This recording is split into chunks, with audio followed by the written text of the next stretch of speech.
The topic today is really a debriefing, maybe, after everything we've seen and heard, but also thinking about, talking about artistic collaboration, because right here we've got artists, all of them, who've been involved with visual art, music, writing, poetry, and it goes way back to the shared experience with the three in the middle in St. Louis, coming up in the early 1960s, if not before. Got a couple generations here. We won't go into the specifics, but they all shared that. So that'll be one thing to talk about. But I'm going to turn it over to A.B., who has thought a lot about these issues. Right. Well, good afternoon. Thank you so much for coming. It's a lot easier when there are people in the room than where you know somebody is listening, and we have to think of intelligent things to say. The topic is talk in there. Yeah, the topic is collaboration, and we're talking about jazz musicians and visual artists. Jazz itself is, and I'll throw this at you, Marty, since you're sitting next to me. Jazz itself is fundamental collaboration, is it not? I think at its core, yes. Yes. You have to have people who are ready to come in, think of collective improvisation, and what a difficult thing that must be to do. It is really very hard. And then you have, because you have to hold it together, you have to have a structure which sometimes is not visible to the rest of the audience, and you have to be attentive to what your partners are doing. So, with that, having made that point, let's go back and look at some of the collaborations that went into these artists' work and lives at the very foundation of their careers. There's a St. Louis joint, as Harry made out of, St. Louis joint between them. And it was around an organization called BAG, a slang term from the period. Everybody was in a bag, but they were in BAG. And BAG was a collective. There's a history of collectives in the music going all the way back to the great James Reese Europe, who I encourage you to look up. And in the 1960s, there was an October Revolution in jazz organized by Bill Dixon and Archie Shepp. There was AACM, the Association for the Advancement of Creative Musicians.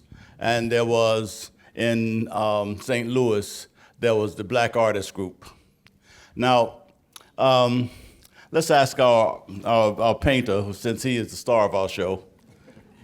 You were an affiliate of BAG, were you not? And but you did work there. You had a job, and what was that job? I didn't have a job. I wasn't salaried, but I was very intimate with the group as an affiliate. I thought you were an assistant director of the People's Art Center. I was, but that was a different organization entirely.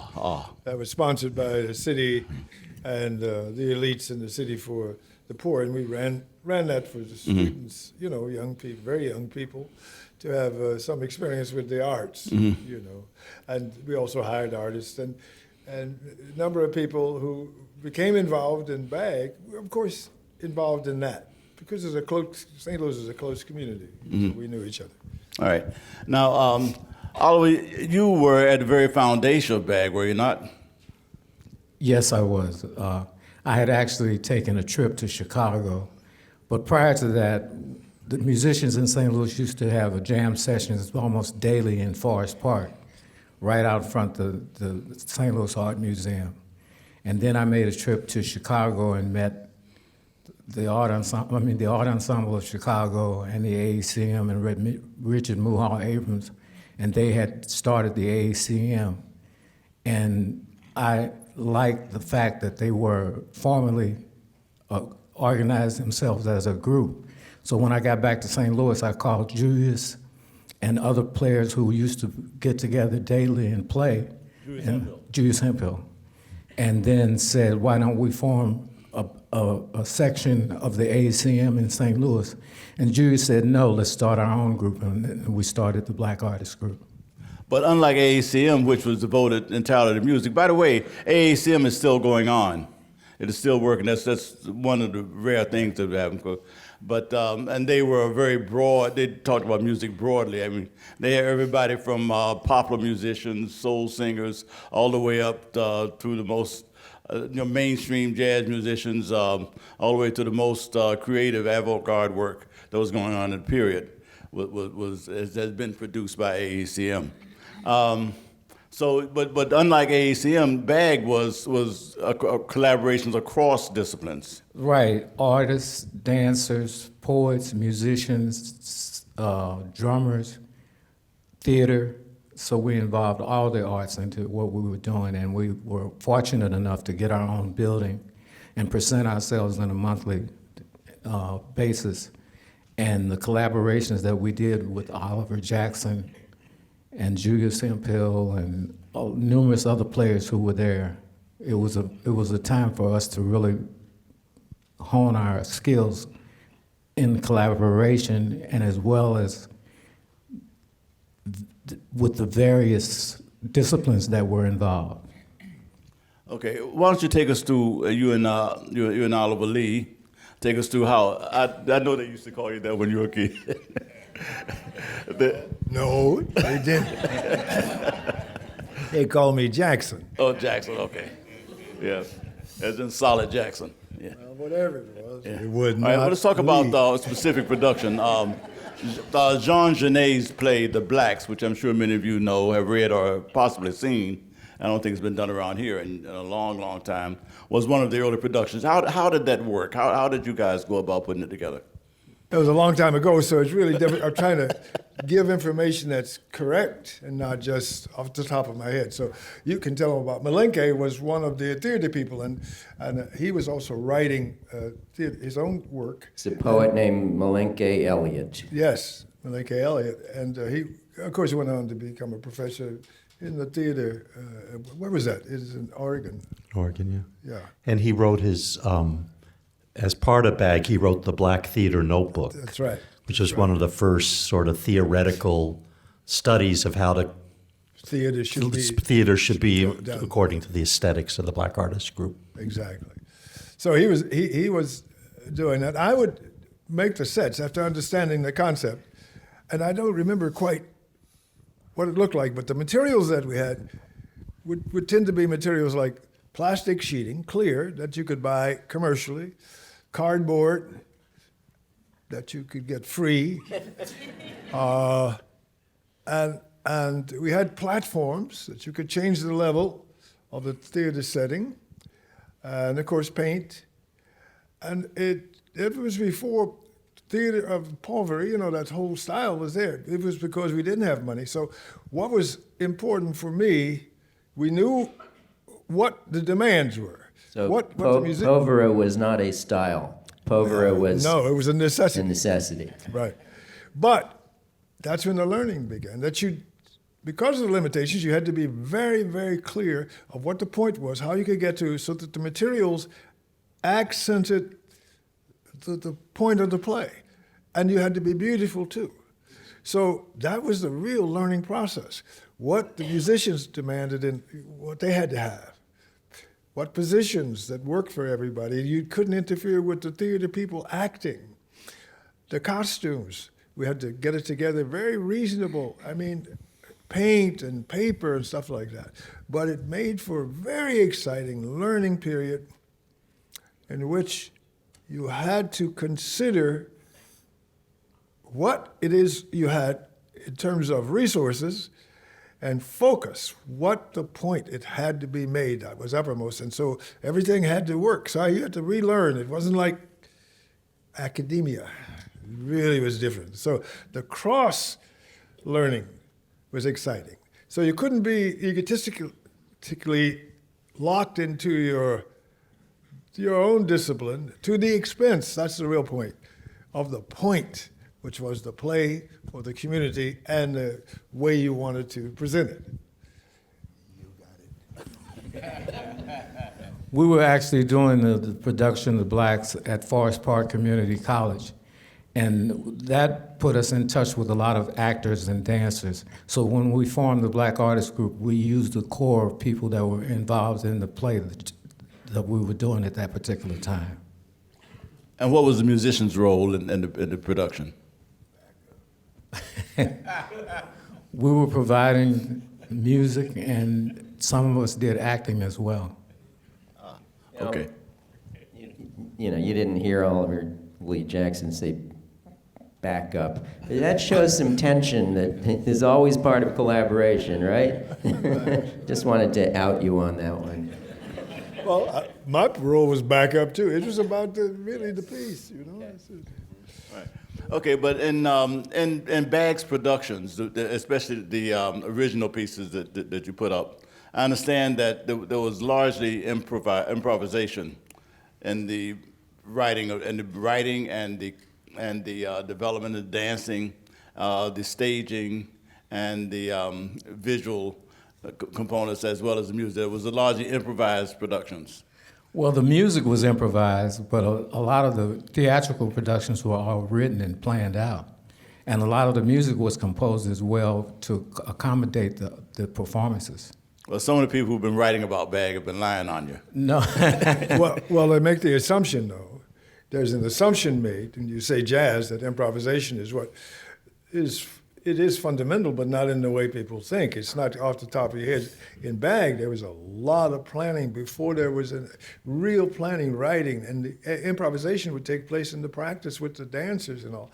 But always in the actual performance, there's room for that. It's always left, you know, in the writing of the piece for improvisation to happen. But it was formalized quite. I would We say heard quite- that last night. Yes, We- when you we say saw- it was, we oh, really did a lot of of- work. It wasn't off the top of the head in the way people think of it. You know? There was a lot of improvisation in the music, but there was also a lot of composition. But in terms of theater, there was a lot of writing and planning and all that for our productions. Marty, how did you get involved with these musicians? As the youngest person up here of the three of us. So very interesting, and I want to say what I think is such an important part of when a group of people come together as a artistic, spiritual, political force like the Black Artist Group, that, I became aware of them when the group was already over. And actually, I went, when I was in 9th grade, to a weekend arts program called MECCA, Metropolitan Educational Cultural Association, which was held in the building that the Black Artist Group worked in, and a number of the Black Artist Group members taught there.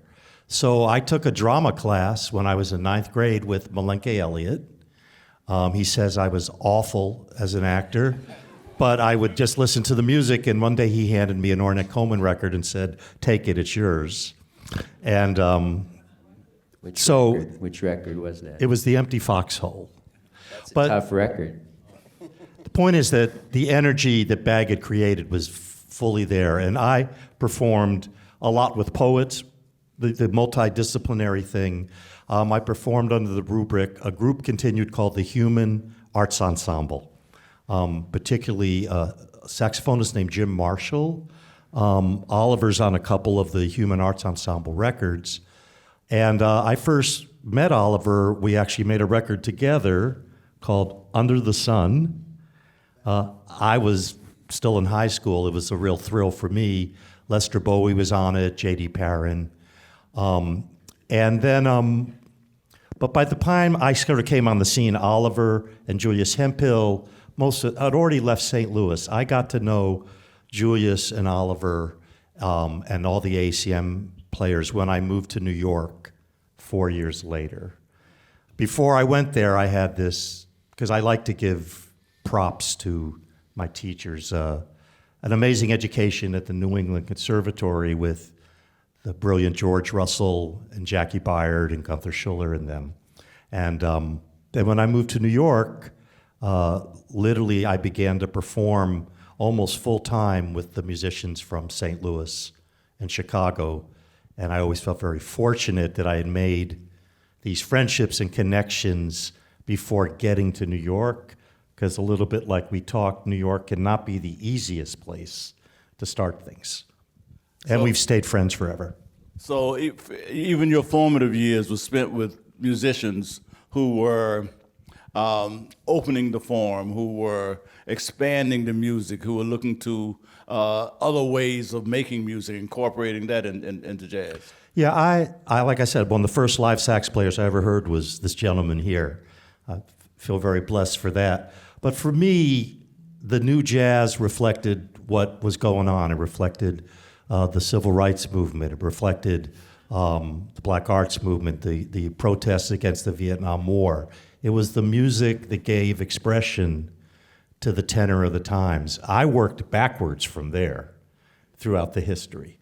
And it was the black artist group, guys, Julius, Oliver, Malenke, Jackson for sure always said, don't stop. It's not just about jazz, it's about African-American music in its totality. It's not just about African-American music.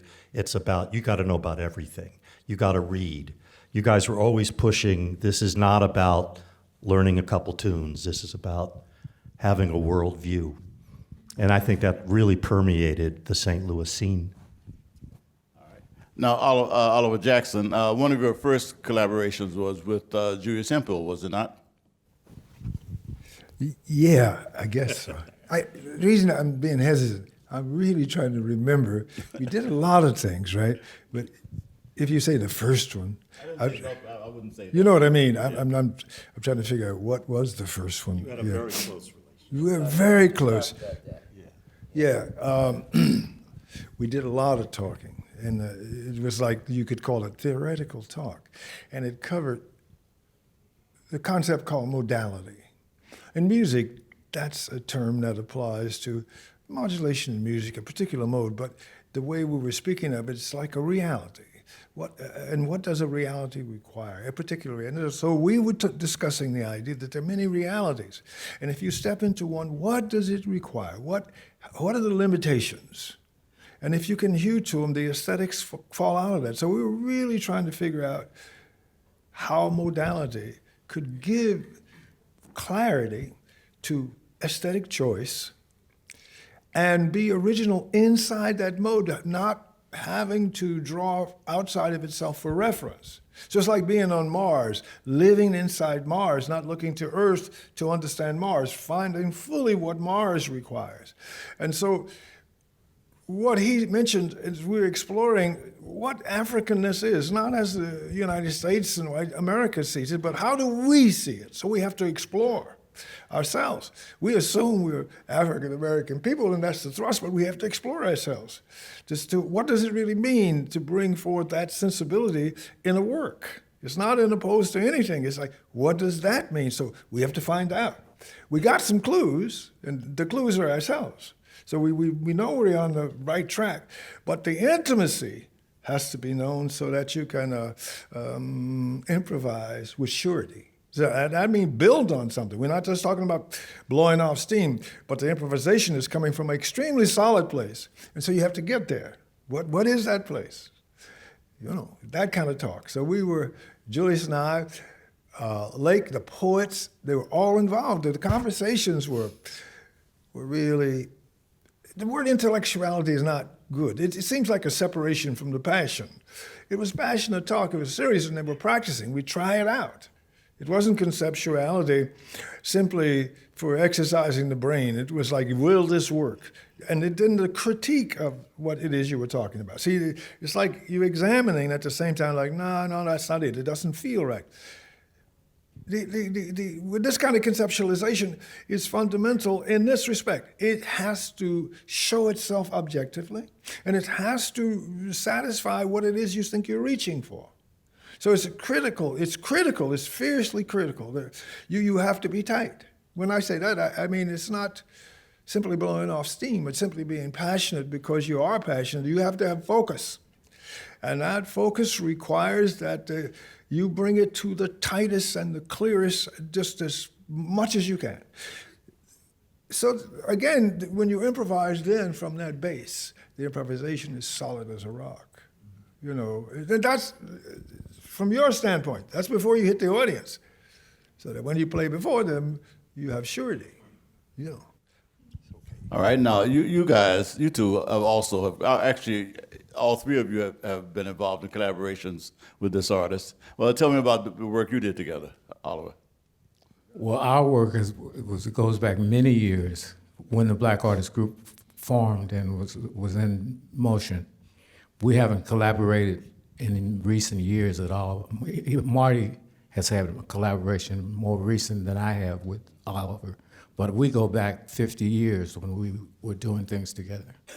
That's what's hard to. But we remember when we did the African Continuum, we were collaborating. Then we were with the sets and how everything should work. Then when we were doing the theater things, so that's what's hard to remember. The specific. We were doing so much at that time. The most recent, and it wasn't one-to-one. It would be with him and Julius and myself sitting down together, working out what is needed. And we talked about the electrician from New York too. He was a collaborator. A lot of humor. We had a gentleman that we all liked very much. He was a collaborator. And we mentioned it. And he was supposed to take care of what the sound and electrical appliances and all. It never worked, right? His collaboration was magnificent because it never worked. So it never really got in the way. But if you said, okay, the theater, and he'd say, well, we want the lights to come on and dim over there. So when that time would come, you give him a cue and he would do something, nothing. Right? He was doing film, and we never got one film. Not one film. Not one. But he was wonderful. Can I add? Speaking of film, and there's a book that I just wanted to mention, if you're interested in the Black Artist Group, called Bag, Point from Which Creation Begins, and that subtitle is a reference to an Oliver Lake album, came out in 2004 by Benjamin Looker. One thing mentioned in the book is a film about the St. Louis Zoo that Oliver Lake was involved with. Yeah, it meant that my quartet went in the studio and performed improvisational music to the film. Well, there was no written music. We just watched the film and played as it went along. And that was the basis of my score, my first visual score. How about your collaboration with him? I'm going to say a few things here that I hope, might get a little emotional. But I don't know when Oliver and I started talking, but I know that at some point it felt like we had been talking forever. And we got very close in the late 70s. And at one point Oliver said, you know, Marty, and I should explain, I don't relate. I started as a poet. I'm poetry and music and writing are my thing. I don't relate to the visual arts the way many people do. But something about Oliver's painting has always been very visceral, very immediate to me. It made total sense in everything I understood about the music I loved. And, you know, surely I'll leave it at that. And we began to talk all the time. And at one point you said to me, hey man, if you ever want to use my paintings on one of your records, go ahead. And I was like, wow. And so if any of you do know my discography, I think I have 10 recordings with Oliver Jackson paintings. And so that was always just amazing to me. And every time I call, say, Oliver, and you were so supportive of the music, and you said, yeah, man, go ahead and use this. And then I was playing, I'll tell the story quick, how we did our big work together. I was playing at the Guggenheim Museum. Now, that may sound like, it wasn't like last night. It was very funny because the Guggenheim's very reverberant. They would put a band there also on their free night where you would get your tickets, but they were like really on our case. You're too loud, what you're playing is too crazy. And you know, it sort of turned out that they sort of just want us to play Girl from Ipanema. But anyway, I finish and this gentleman walks up to me and says, hello, I'm Harry Cooper. I've just been hired by Harvard University. I love your music. I think Oliver Jackson's one of the greatest painters in our country. And how would you like to come to Harvard and do a collaboration? And I was like, wow. how often does this happen in life? So we really thank Harry, and we did. He brought Oliver and I up there. We were there for 10 weeks together. We found this abandoned warehouse. Oliver's a genius with making things work. He had a painting studio. I think you saw some pictures. And we built a collaboration together called The Long View or The Place. We gave it different titles. But then these 6 large works of Oliver that he painted there were in the gallery, and this recording I did with 22 musicians called The Long View played sort of on a loop. And you were hearing that as you were coming. And this is all because of Harry. So I didn't know what I was getting into. And he didn't know what he was getting into. We added a Really? few gray hairs somewhere.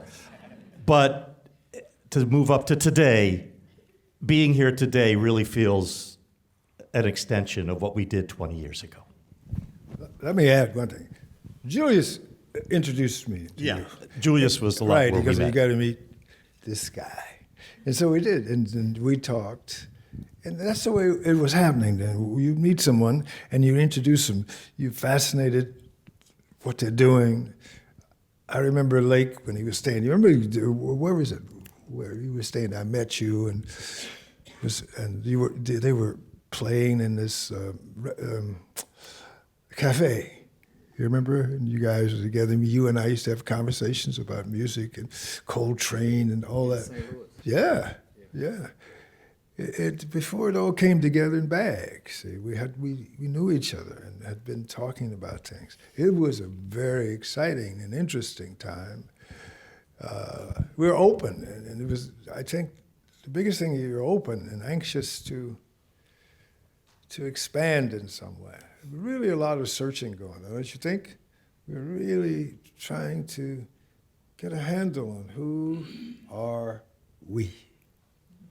You know, so that was exciting. We were trying to find our voice, and we never stopped. Well, how does working with this guy affect the way you play? I'm asking Oliver and Marty. Oliver, do you want Oliver. Well, it's a continuum. It's part of what we do, and it's part of what artists have done prior to us coming on the scene.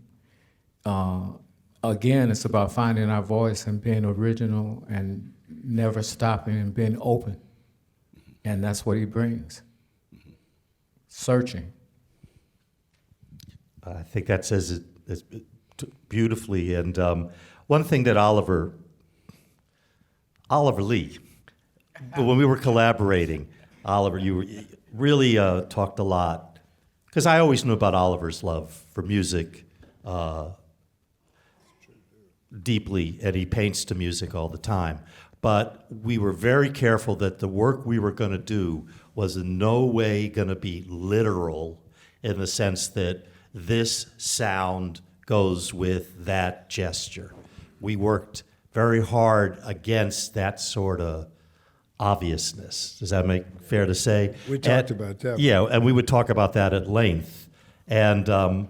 And we actually didn't do, I mean, I think once or twice I came over to your studio and I improvised some, Right. but it really wasn't Well, you'd the ask point. me to listen to it. You say, "What do you think about this?" Yeah. I go like, "Well, that's cool." It would be bits and pieces that he's putting together, and then I would go into your place, and we were separated. This is a large place he found us. A bit big. It was. Remember, it was dilapidated, but we had the best rooms. And so, to get to his place, was all like there a was a jet. big. Yeah. Right. Yeah, we're at Harvard I remember- University and That's we're in a Harvard, rundown yeah. warehouse. So This was to get a to warehouse in Somerville. I remember driving by and I saw the for It was a good place for to rent work, sign. though. It really was. But it was perfect because it was big enough that you guys could both be on the same floor, but have separate spaces. But they were communicating. They were joining. It was a big hole, if you remember, that you had to avoid to get to this place. Yeah. Another, It would fall. I forgot about that. well, Remember that another one? thing I remember is not to spend the whole time on this, but you wanted to put. The floor wasn't so great, and you wanted to put down boards on the floor, had to, and you wanted a hammer. And I went home to my, almost like a dorm, and got you a hammer. And you looked at it and you said, "This is what you call a lady's hammer." He did. He brought back the head on the hammer's about this. I said, man, I need a hammer. I mean, they're like, So this was my curatorial training. Yeah.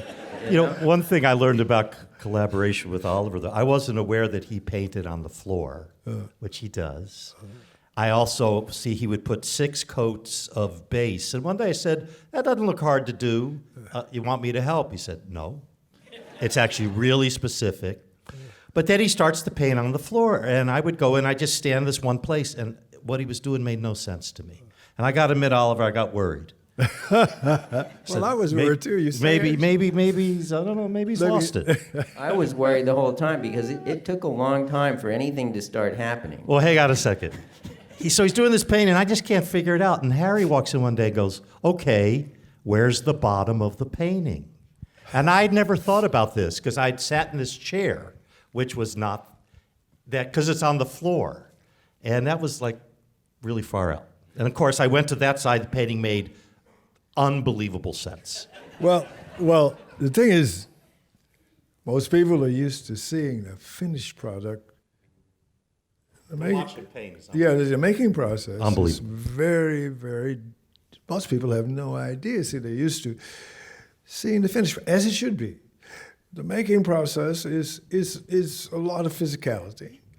It's also, and that includes preparation, just like house painting. You got to put this many coats down, you got to prepare it properly, the thing has to be smooth, et cetera, et cetera. And just, that's the way it is in making. It's a lot of carpentry and all those things that are not art, but skill. See, not art, whatever that is.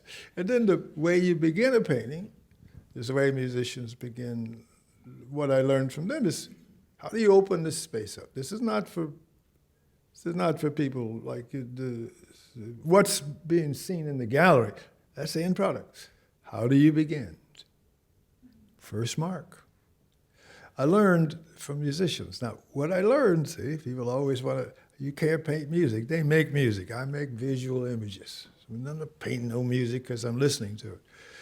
But how do you open the space? So two-dimensional areas permits a lot. And the first mark is your intention. It doesn't have to be anything that's recognizable by anyone else, because ain't nobody in there but me. But I have to know where it guides me. So I have to pay attention. I learned it from musicians. When I used to, before I knew them, I would go and listen to music in joints, wonderful joints. And I would listen to Charlie Parker and how, before people knew that they were playing, how they made these sounds to take the house. They take it different ways. One time, Max Roach just hit the thing, pow, and the house got quiet. It was like lowering it in a theater. I learned from Paul Carter Harrison how you take the house by just dimming the lights. Well, I have to learn that in the campus. They don't teach that in school. What are your intentions? And then how do you set the first marks you're making it? And that's what I learned. It's a different way, many ways. Lester Young took it like this. Monk will open it up. They're really taking the space. Well, I had to learn to do that. To every mark. And then how do you build? So that every mark is the bones of the work. They may be eliminated, but it's still, that's the making process. That is hidden. Only makers can know it. The reason I learned it from musicians is that I wasn't bound by any dictionary or theory. I could hear it, I watched the result. You can do exactly the same thing in taking the world, making the world, you have to take it. Hopefully for us, we don't play in for the audiences, you make it alone, there's a big difference. They get immediate response after they practice. I don't, maybe 6 months later when somebody looks at it. There's a real separation between me and the work I did a year ago. It is not me. It's that. So, what I'm saying is, what I learned in the collaborations, I would go to his place and he'd be working with these little dots and things, and he'd play something for me. He's in the making process. So I was privy to it. You may not remember, you were recording in New York, and Julius made me sit I never had an experience while they were recording, in the middle of the band to hear what they heard. When I was sitting out in the audience, it was coming to me as a piece of music. But when I said it, I began to understand what they hear. It's very different than what I was hearing as a listener. I mean, how sensitive to every sound, everything, in the center of it's amazing. I'm telling you, it's simply amazing. So I was learning a lot. The transference, the interference, they're hearing it all. And I had the opportunity. I said, it's like they're making the music. I'm now not outside receiving it. I'm in the midst of the making. And it was disorienting. It was music in a different way. So what, for me, is so isolated in terms of relationship of work, finished, and the audience. In the collaboration, it's one of the unique times that there is almost an immediate response between making something and an audience. They get this all the time. They get responses, applause. That don't happen for me, except when Harry puts it together and people say, I really like it, so you know. However, We're having a collaboration now, and that, you know, it's hard to know when one solo ends and the other player can jump in. But but I do think that I learned a lot watching the Harvard collaboration, and how it was important to have the separation as well as the closeness. I think you know, modern art really is based on the idea of different languages, and we're using different languages, and then very tricky how to bring those together. It doesn't always work. But in the end, though, I think, if I recall, you ended up with 6 paintings, and you ended up in with a composition with 6 parts, 6 movements. And we even thought about, in the display, at one point, maybe having the lighting shift so that one painting was illuminated during each movement, and we decided against that because that would be too literal. One thing I wanted to ask Oliver Lake, while I was at Harvard, I remember that you came up, and I don't know if you remember this, but you did a duo with a law professor. Yes, Patricia Williams. It was brought together by a famous actress. I'm not remembering her name right now, but she paired us together, and Patricia Williams did a lot of writings about law and social injustice, and I improvised with her and also included some of my poetry. And that collaboration we did that for about 3 years, on one of my most unusual collaborations. It was memorable. It was in Sanders Theater, which is the hallowed and ancient theater space there where all the ceremonies happen. And there you both were, and I've never heard anything like it, because those genres, improvised music and legal writing, are quite different. But it worked. Well, I've always envied painters because I cannot write a word with Bird or Train or any of you guys on the box. I cannot write a single word. I have to turn it off to write. And I've always envied painters because every painter I know, every single one of them, has the music on loud as they're working. They're in there dancing into the canvas. And, you know, I mean, I don't really look for it in the painting, but I do see it. Well, for me, the studio space is a workspace. And so it is a unique workspace. When you work for somebody else in a working space, it fits like in a factory, 10 to 12 people, but now this is a space just for you, and you have to make it compatible. I can turn the music on and turn it on loud, and once I start working, it prepares the space, that's all. But when I start working, I don't hear it anymore. It's gone. You don't hear it? But absolutely not. It's a strange thing. See, it's like the preparation of the room. It's like making the right ambiance so I feel comfortable to go to work. Many of the painters are like that. See, it's just like, here's this factory, you're going to make something. But it's personal. It's not making it for GM, which is impersonal, you know, every 10 people. So how do you get ready for this space? It's real intimate. So you put on different moods too. I will tend to always what I'm intending to make. You know, it's a feeling, a really strong feeling, so it's got to come out. Okay, the music will tend to be in that vein. The urgency that I put on. It's like preparing. But once I start making the marks, it's a concentration. You know, I don't like to talk about it like it sounds intelligent. It's not, it's just focus. You know, I don't know what I'm thinking in the way people think. People ask, what do you think about it? I mean, please. I'm thinking about this. Well, what are you thinking about this? It don't work that way. You know, it's like, what do you think? It's like, I'm there. I'm not thinking about what I'm thinking about. I'm not logging myself. You know, it ain't about me. I'm serious. It's not about me. It takes me to do that, I guess. But it's like, I think I work 15 minutes to be 3 hours. It's not the same. People want to be intimate. It's not for them. They don't make nothing. If they make something, they'll understand it. But they, you know, it's like, why do you need to know that? I mean, it sounds good, but it doesn't make the painting good. You could focus. It's a strange thing. It's a thing that you have to become critically, really clear. You can bring your best, and it's lousy. You can bring your best, it might be right. You got to get that right. You got to be able to see when you know you have brought your best that it doesn't account for anything if it doesn't work.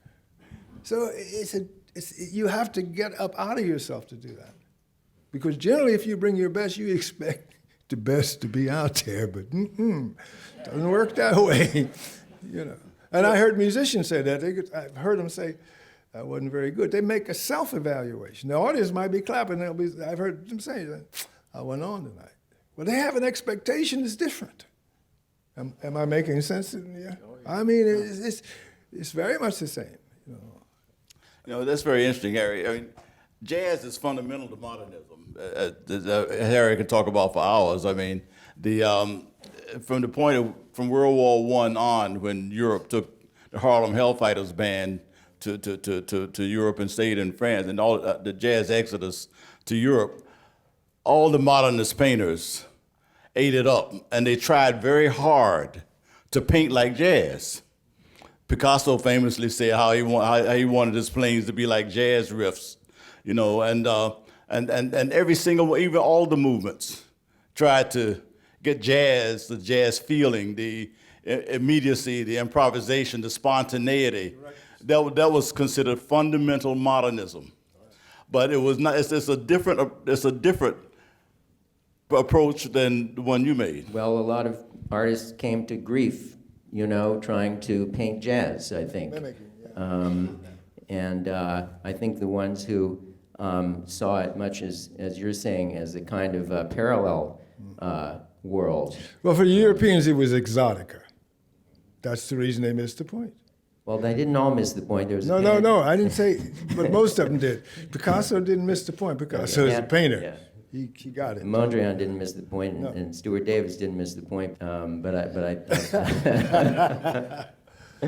yeah. But anyway, they were trying to paint jazz. Yes, sir. You know, you were trying to have the music make the environment a creative one. Yes. Yes. Marty, you were going to say?